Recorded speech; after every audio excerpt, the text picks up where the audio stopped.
we're staying on that partnership conversation, and I've got two guests with me right now that I'd like to introduce. Giles Adams, you're CEO of VQ Communications. That's correct. You guys specialize in sovereign video conferencing. We'll talk more about what that is in just a moment to make sure there's no confusion. But then also, just to make sure we don't leave him to Johan, it's nice to see you again. It's been a while. Thank you so much for having us, Rob. Tell me your title, Johan. You're with Cisco. Senior Director in Collaborations. I take care of the solution engineers for Europe, Middle East, and Africa. Okay, well, perfect. Well, I want to talk about the relationship a little bit because, well, for one, if anyone's not familiar, first, Giles, VQ Communications provides sovereign video conferencing. How do you define what that is?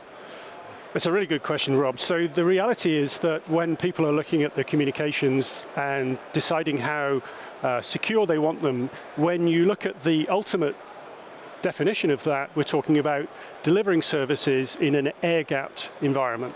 Okay. So that could be a government that wants to protect its nation's secrets. It could be a banking and finance organization that's potentially having conversations that could move the market. And our platform, our software, complements the great platform that Cisco has in Cisco Meeting Server to allow people to build, configure, manage, and run those sorts of services at significant scale.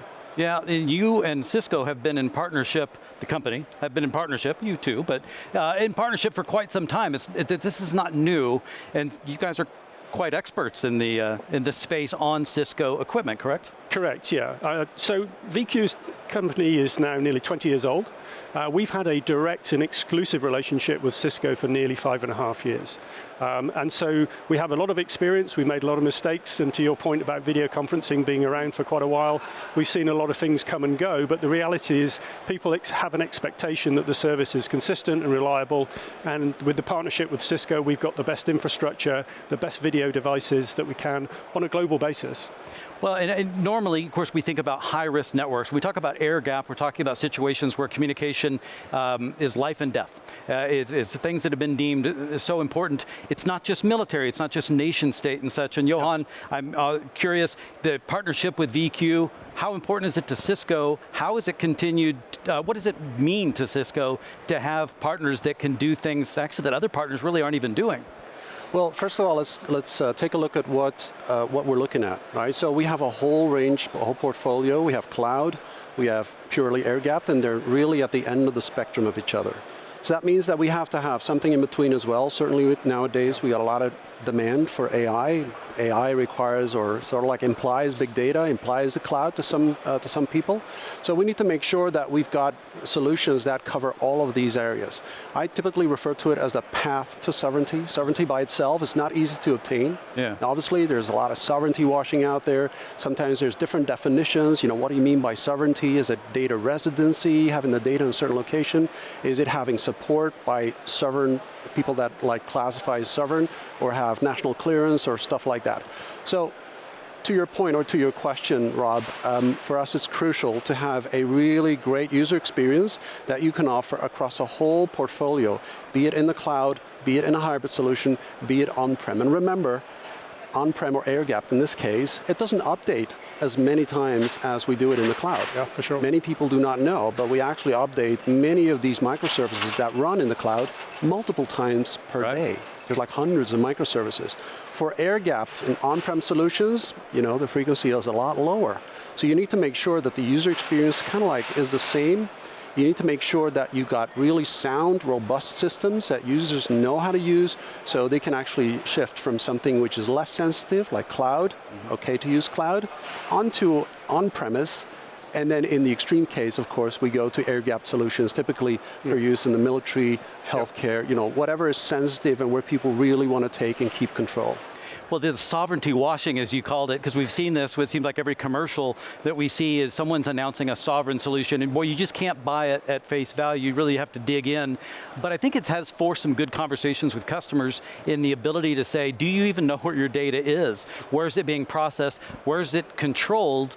Because none of those answers are bad, it's just a matter of understanding so that you can make decisions that are appropriate for your particular risk environment, is kind of the way I would look at it. So you need options. You're nodding yes. Go on. Yeah, absolutely yes. And I think in the end it boils down to risk. Risk assessment, like what's the type of data we're talking about, and what's the risk, you know, that I don't have this control. And this is why we introduce control points. You can have cryptographic control points, like I manage the keys. You can have role-based access, like who can access the data. Sometimes in certain situations, typically for air-gapped solutions, knowing that a meeting exists kind of like could be influencing the world economy. Yeah. Yeah.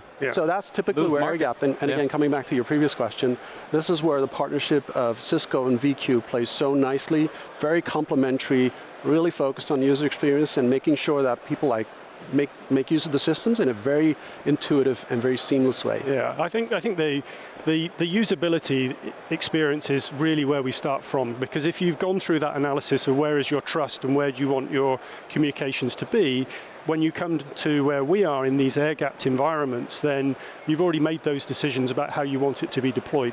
But the next thing that you have to solve is how are the users going to be able to access that service? So not everybody has the ability to go into a conference room that may be securely screened. They may be on a laptop in a government building somewhere, but they need to have the same sort of user experience. And when you and I were talking a few minutes ago before we came into the studio here, we talked about the fact that some people have got iPhones and other people have got Android, and it's largely the same thing, but the reality is if you go from one to the other, it's quite tricky to relearn. So that friction is something that our UI and UX people spend a lot of time trying to figure out, because actually the content of the conversation is more important than actually having to remember to press certain buttons in certain sequences. And so it's really critical that we actually spend a lot of time at the front end.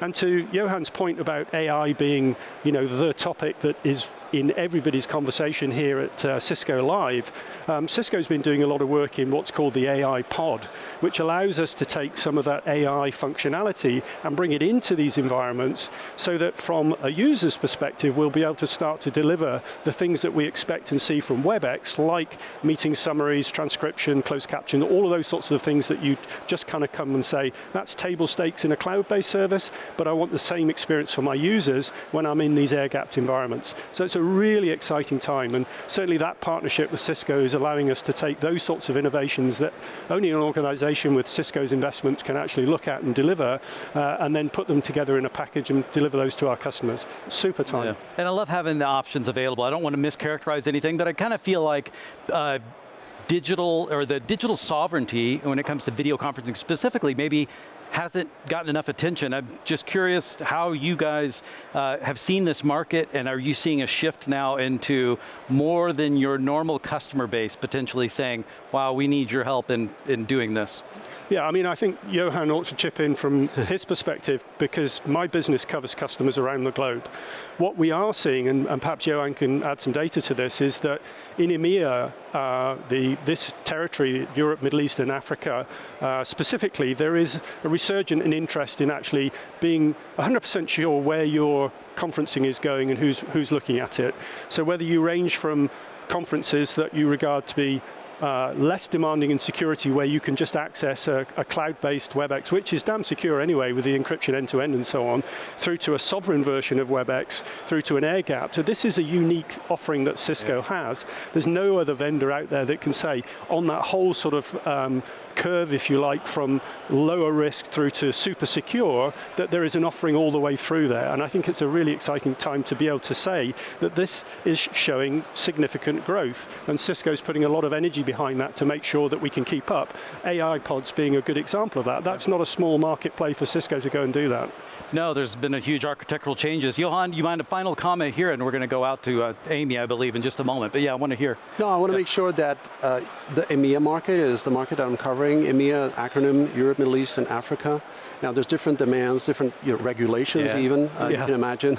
We have a lot of acts coming out of Europe, and it keeps on coming. So it sometimes is a bit of a challenge, not only for vendors, but also for customers to keep up. Digital Market Act, the AI Act, and whatnot. So we need to make sure that we classify, that we find common points in between markets. We call these control points, and one of the control points that I mentioned is cryptographic control points, like where's your key? Can I manage my own key?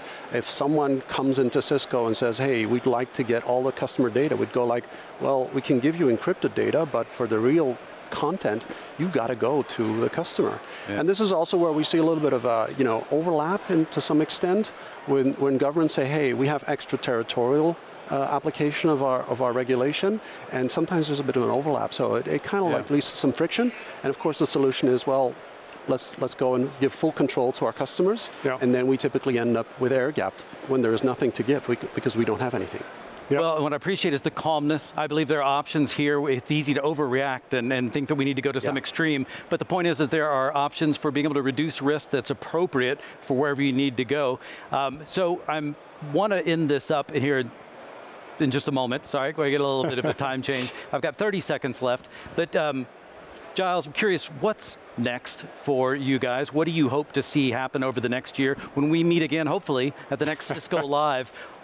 Things are picking up pace. What do you see in store? So for us, what's next? I mean, like any software engineering organization, we've got a stream of innovation coming down to improve the meeting experience, to talk about observability, to talk about the integration of AI. But on top of that, what's next is really its growth, it's delivering scale, it's delivering the reliability that Cisco's come to expect from us, and that's keeping us pretty busy. That is awesome. I appreciate that. We're going to have to run because we got to go to the center stage, I believe, is where we're going to be going to next. We've got Secure Campus. Look at my notes here. Yeah, Secure Campus Blueprint for Faster Operations. Another jam-packed day as we've got going on here. I'm having so much fun. I hope you are as well. Please enjoy center stage, and we'll see you back here right afterwards.